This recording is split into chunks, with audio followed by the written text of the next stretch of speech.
நீங்க மிகவும் வலிமையானவர் தான். ஆனா உங்களுடைய வலிமைய நீங்க எல்லா இடத்துலயும் காட்டிக்காதீங்க.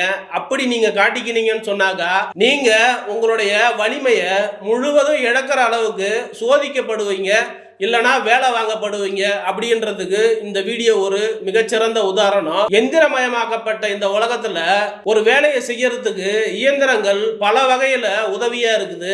ஆனா ஒரு இடத்துல இருந்து இன்னொரு இடத்துக்கு இந்த மரத்தை எடுத்துக்கிட்டு போறதுக்கு இந்த ஏனைய இவர் படுத்தும் கஷ்டம் பார்க்கும்போது உண்மையிலேயே கண்கலங்குது. இது போன்ற ஆசாமிகளை கண்டறிந்து அவர்களுக்கு தக்க தண்டனை கொடுக்கணும்னு சொல்லிட்டு எல்லாரும் அவங்களுடைய கமெண்ட்டை பதிவு செஞ்சுக்கிட்டு வராங்க. நீங்களும் இந்த வீடியோவை பாருங்க.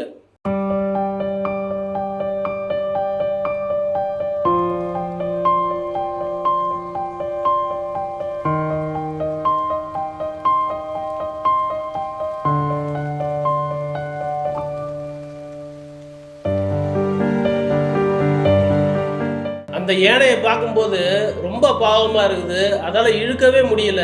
எவ்வளவு நாளா இந்த வேலைக்காக அதை பயன்படுத்துறாங்கன்னே தெரியல. அதனுடைய தோற்றமே நம்மளை உண்மையிலே கண்கலங்க வைக்குது.